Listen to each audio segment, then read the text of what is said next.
everyone, welcome to the next session of Hindu Marriage Act 1955. Till now, we have discussed the meaning of marriage, what exactly it's about, whether marriage is sacrament or a contract. That was also a very, very important topic. And the students who have not watched that session where I discussed whether you term a marriage a sacrament or whether it's a contract, and after that I came to a conclusion. So to watch that conclusion, you have to go back to that previous video जिसका link आपको top पर दिख भी रहा है. Go and watch it out.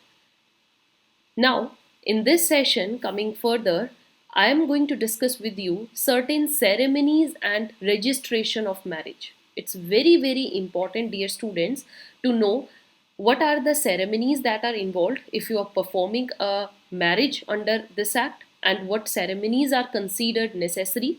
Next thing, whether the registration of marriage is to be done or not, what will be the effect of registration if you go for it, or if you don't go for it, then what will be the effect.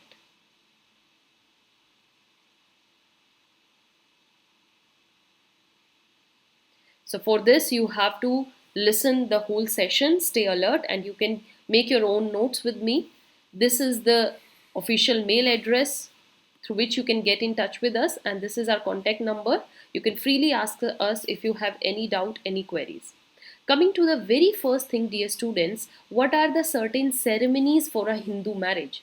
जिसको section 7 under this act HMA Hindu marriage act section 7 हमारा ये बताता है. Remember these sections, these are very important students.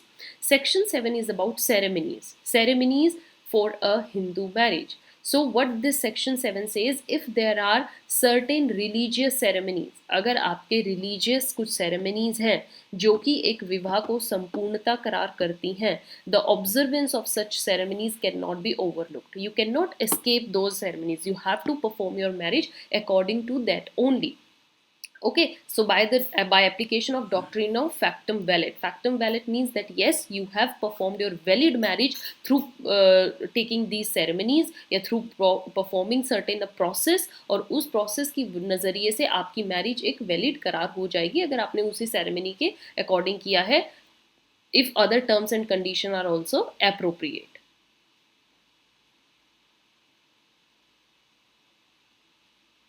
Then next thing what section 7 lays that, it lays down that a Hindu marriage may be solemnized in accordance with the rites and ceremonies of either party to it. ज़रूरी नहीं है कि आपको दोनों parties के according ये करना है, that depends on you. But yes, if both the parties belong to the certain other you can say cultural forms, और अगर दोनों का अलग culture है और दोनों की पार्टीज में अलग अलग तरीके की सेरेमनीज होती हैं, तो किसी एक पार्टी इधर इट्स अ बॉय और अ गर्ल के अकॉर्डिंग वो सेरेमनी पूरी की जा सकती है.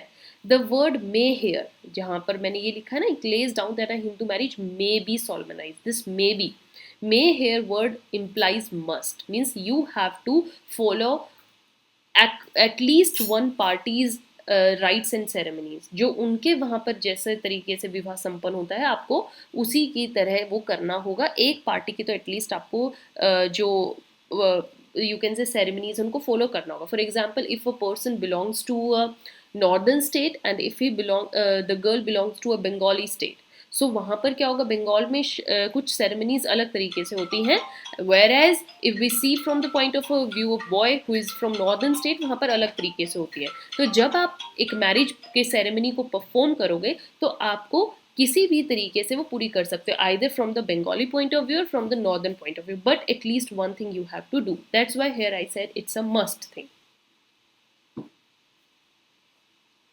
Next is where such rites and ceremonies includes the saptapadi.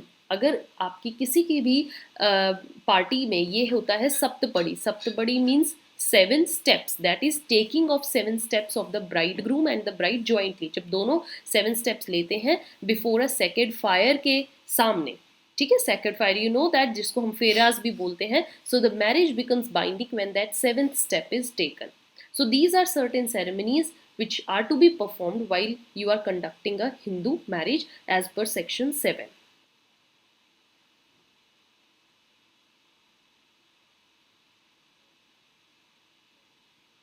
If we come to next topic. This is registration of Hindu marriage. So registration is mentioned under section 8. Section 8 says registration of Hindu marriage. And section 8 is very important, dear students. So this section enacts that जो state government होती हैं, they may make rules relating to the registration of marriage. Her state अपना अपना rule बना सकती है. राजस्थान अलग से, हरियाणा अलग से, हिमाचल अलग से, महाराष्ट्र अलग से. बिटवीन टू हिंदूज अगर कोई भी मैरिज हो रही है उसके रिगार्डिंग आपको कैसे कैसे रजिस्ट्रेशन करवाना है, क्या प्रोसेस रहेगा, कहाँ पर आपको सिग्नेचर करने हैं, क्या क्या डॉक्यूमेंट्स लगेंगे. सो ये सब वहाँ की स्टेट के काम है, वो स्टेट गवर्नमेंट अपने रूल्स बनाती हैं. And obvious and immeasurable advantage of registration क्या होती है, क्यों रजिस्ट्रेशन करवाना ज़रूरी है, इसकी कोई एडवांटेज तो होगी तभी तो स्टेप लिया जाता है. So advantage is that it facilitates the proof of the factum of marriage. It's a valid proof. कहीं कभी भी अगर आपकी मैरिज पर क्वेश्चन उठता है तो आपके पास एज अ प्रूफ रहता है वो एक registration certificate that yes your marriage is registered under Hindu marriage act and you are a valid husband and wife of each other. Okay, if there is a dispute case or if you are going to abroad, certain kinds में आपका registration certificate की need होती है. and then instead कि आप तुरंत उस चीज़ में घुस जाएं, आप पहले से ही अपना registration करवा के रखिए. it would be advantageous.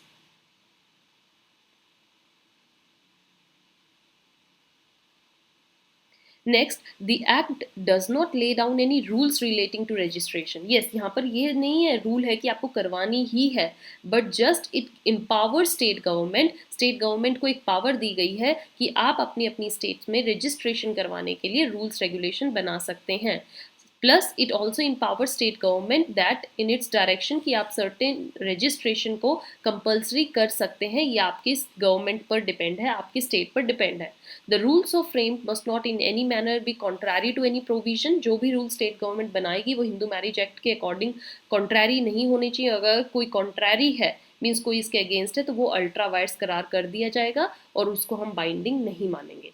इसी के संदर्भ में एक हमारे पास कॉमन और you can say famous case रहा है Shrimati Seema versus Ashwani Kumar. As you can see Shrimati Seema versus Ashwani Kumar. इसमें क्या था,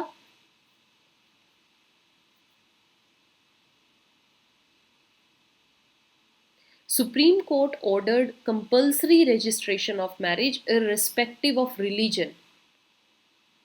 ओके, रिलीजन को अगर हम ना देखते हुए रजिस्ट्रेशन जो है सुप्रीम कोर्ट ने वो कंपलसरी कर दिया था. It also gave necessary directions to central as well as state government that you have to give sufficient laws for the registration. In Shaji versus Gopinath जो ये केस था, the validity of any Hindu marriage shall in no way be affected by the omission to make the entry in the marriage register. Means by chance registration के time पे कोई mistake हो गई है या कुछ भी ऐसा है जो ओमिट हो गया है, इससे आपकी शादी पर या आपकी मैरिज पर इफेक्ट नहीं होगा. Still it would be valid. It may be noted that registration of marriage under this section simply क्या imply करती है कि it's a proof of lawful solemnized Hindu marriage. That's it. And if it's not done, तो contrary में ये नहीं होता that your marriage will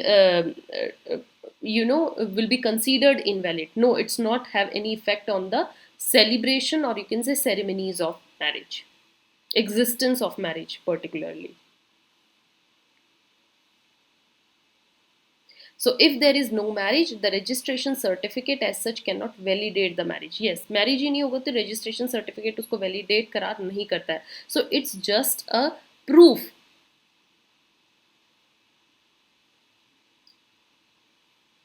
So with this, dear students, I wind up this session. In this session, we discussed section 7 and 8 of Hindu Marriage Act. I hope you understood it. In next session, I'll come with very important topic, that is some essential conditions for a valid marriage. You have to stay alert for that because उसी से ही question बनता है. Mains में भी वहीं से question काफ़ी बार आया है. So don't skip any session. अपना syllabus मेरे साथ साथ आप complete कर सकते हैं. These are the ways जिनसे आप हमें connect कर सकते हैं. Follow us on Instagram, Telegram for more updates. Have a nice day. Thank you.